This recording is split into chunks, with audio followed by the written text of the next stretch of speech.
Okay, an area I find that people struggle with when playing heads up no limit hold'em is playing in 3-bet pots, particularly out of position. So I've taken a hand that we almost always want to 3-bet, which is King Queen offsuit, and I've taken 8 hands that I've played with different consequences, different flop textures, and totally different ways of playing it to show you how you can diversify your play and play well out of position in 3-bet pots. So the first hand we're going to look at, we obviously have King Queen off in the big blind, as we will in every hand, and we get raised, we get minimum raised, and I like to 3-bet to about 7 or 8 times a minimum bet. So we make it 14 to 16, something like that, and I make it 16, and we get called. Flop comes ace 3-7 with 2 spades. Now this is the perfect hand to make a continuation bet against. Your opponent should be putting you on a hand range, and a large part of that range will contain aces. I mean, you're going to be 3-betting hands like ace king, ace queen, ace jack, ace 10, loads of suited aces. There are just loads and loads of aces in your range. So you should be able to represent at least top pair here. So you go right ahead and fire out for 20, you know, about 2/3 pot. Another reason for making a continuation bet here is that your hand can't really improve. I mean, you could hit a king or a queen for a pair, but it's only second pair, and there's no reason to think that that should be good. So yeah, the best situation you could hope for would be what, runner Broadway, which is so unlikely, and even less likely that he'll let you see that far. So continuation betting is the right move to make here. And he raises you to 62, and this is a very clear fold because you have a very awful hand. You're playing out of position. You can't call. There's nothing for you to hit. So you just bin it straight away, and that's the end of that. But another reason I want to show you this hand is because on the flop, when you bet, what would our plan be if we were called? Now, if we were called instead of raised, our plan would be to just shut down instantly, just totally shut down, and check fold any subsequent street unless we improve to, say, 3 of a kind. But pretty much the $20 we put in as a c-bet on the flop, that's the end of the action as far as we're concerned in the hand.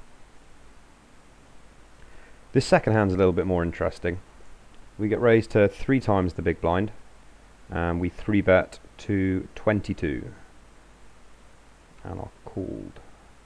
Now the flop comes 9-6-5 offsuit, which isn't a great flop for our hand, as obviously we haven't improved. We still only have king high, but it's unlikely to have hit our opponent's hand as well.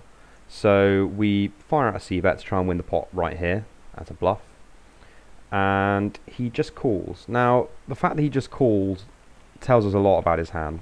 If he had some sort of strong hand, like 2 pair or a set, then it's unlikely that he'd try and protect it unless he's really tricky. He's not that tricky a player. He's a pretty average to poor player, so we're fairly certain that he would try and protect his hand if he had to hit something nice. He just calls, which means that he either has a weak holding or he's floating us and wants to try and take it away on the turn. The turn comes and it's an ace of diamonds. Now, as I said last time on the last hand, aces are a huge part of our perceived range. So that ace is a perfect bluffing card for us, seeing as also if we check, we're effectively surrendering the pot right now because we're going to fold to any bet. So we carry on betting, and we bet 60. Now we bet 60 because our stack size is 148. So by betting 60, it leaves us with 88 remaining. Leaves us with 88 remaining. So even if he does shove us all in, we can still fold. And we've only lost just over half a stack. You know, we haven't gone completely broke with no hand at all.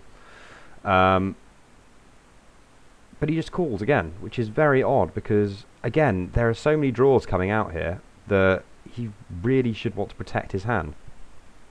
And the river card comes down, and it's an 8, which completes a feasible straight. But when we try and consider his hand, what can he have? It's really difficult to put him on any kind of strong hand. I mean, he would have just raised an ace on the turn. He definitely would have raised 2 pair on the turn. So the only feasible strong hand that he could have would be some sort of gut shot that's got there, or just having a lone 7 in his hand. And we've got just about enough to make a decent bluff size.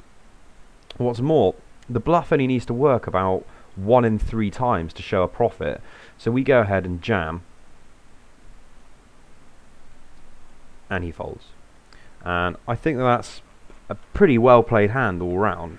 Obviously we are 3-barrel bluffing with nothing, with king high, which you want to use. It's a move you want to use very seldomly, but I think that in this situation it warrants attention, because it allows you to win a very nice sized pot simply by reading your opponent's hand. To give it an overview, it works a significant amount of the time to show a profit.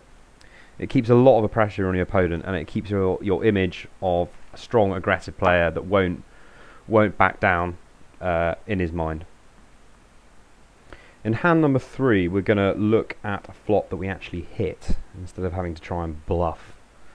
So we get raised to 3 times the big blind, we make it 22 again, and our opponent calls.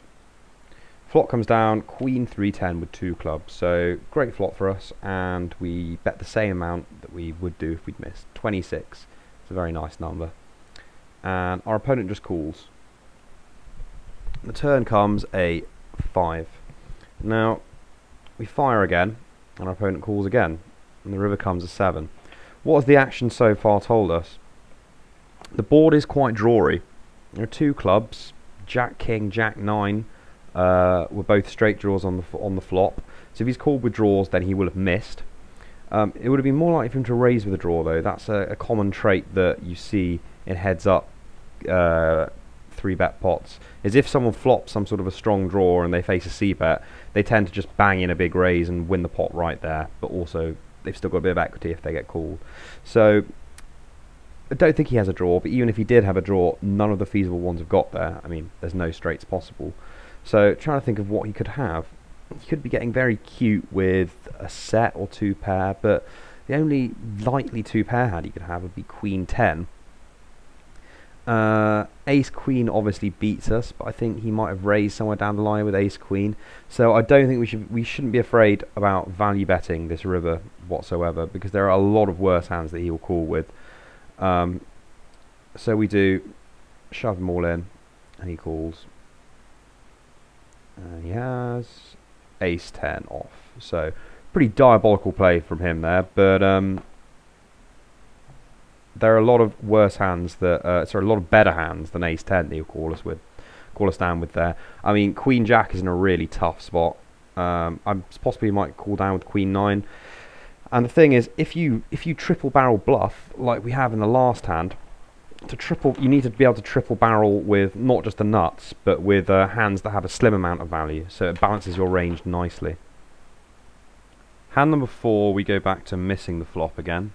It's quite a similar flop to the one in hand number 2, but we play it in a completely different way. So we get raised to 8, which is 4 times the big blind, and we make a nice big 3-bet size to 32, and we get called. And the flop comes 7-9-5 with 2 clubs, and we just check. We just check because we want to balance our play on flops like that. Our opponent knows that we are going to be 3-betting hands like high cards and big pocket pairs, and neither of those hands like that flop whatsoever.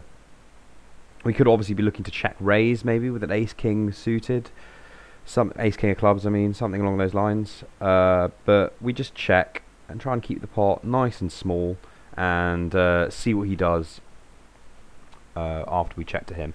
Obviously bets, we're check folding, which is a weak play, but we'll just run with it for the moment. And he checks behind, which, as we found out on hand 2, checking on that kind of a flop means that you generally haven't hit very much of it. And the turn card comes, and it comes a jack. Now, we did check on the flop, which means we haven't hit very much of it, but we could have been trapping, we could have been slow playing. He doesn't know that, so